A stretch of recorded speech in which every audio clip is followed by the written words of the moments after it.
চিংড়ি মাছ হচ্ছে এমন একটা মাছ যেটাকে তুমি যার সাথেই মিশিয়ে দাও না কেন, যেটার সাথে মিশাবে তার টেস্টটাকে দ্বিগুণ করে দেয়। আমার মতের সাথে সবাই একমত কিনা সেটা অবশ্যই কমেন্টে জানিও। তো সেরকমই আমি আজকে বানাচ্ছি কুমড়ো আলু দিয়ে চিংড়ি মাছের রসা। বহুদিন কোনো রেসিপি তোমাদের সাথে শেয়ার করা হয়নি, তাই ভাবলাম আজকে এই রেসিপিটাই তোমাদের সাথে শেয়ার করি। ফার্স্টে দেখতেই পেলে গোটা জিরে তেজপাতা ফোড়ন দিয়ে ডুমো ডুমো করে আলুগুলোকে কেটে নিয়েছি। সেইগুলোকে একটু হালকা ভেজে নেওয়ার পরে কুমড়োগুলোকেও ঠিক একই শেপে কেটে নিয়েছি।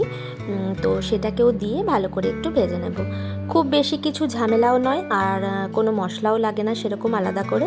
খেতে কিন্তু খুবই টেস্ট হয়। আর এমনিতেই বললাম যে চিংড়ি মাছ তুমি যার সাথেই করো না কেন, এঁচোড় পটল যেগুলোর সাথেই দাও না কেন, তো সেগুলোর টেস্টটা আরও দ্বিগুণ হয়ে যায় মাছটা দেওয়ার পরে।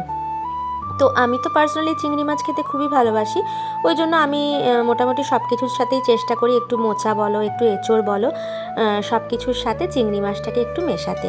তো এখানে দেখতে পেলে আলু কুমড়োটা ভাজার পর আমি একটা আদা কাঁচা লঙ্কার পেস্ট বানিয়ে নিয়েছিলাম, তার সাথে দিয়েছিলাম জিরে গুঁড়ো ধনে গুঁড়ো, কালারের জন্য কাশ্মীরি লঙ্কার গুঁড়ো, নুন, একটু মিষ্টিটা বেশি দিয়েছিলাম যেহেতু কুমড়োতে একটু মিষ্টি মিষ্টি হলে খেতে ভালো লাগে।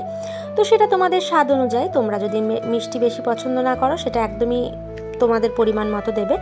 তো তারপরে সেগুলো দিয়ে মশলাটাকে ভালো করে কষিয়ে নিয়েছিলাম। তারপরে পরিমাণ মতো জল দিয়ে আলু কুমড়ো সেদ্ধ হয়ে যাওয়ার পর দিয়ে দিয়েছিলাম চিংড়ি মাছগুলো।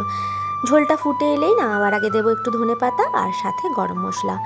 তো আমার তো কুমড়ো আলু দিয়ে চিংড়ি মাছের রসা রেডি। আজকের রেসিপিটা কেমন লাগলো তোমাদের? বহুদিন পর রেসিপি শেয়ার করলাম।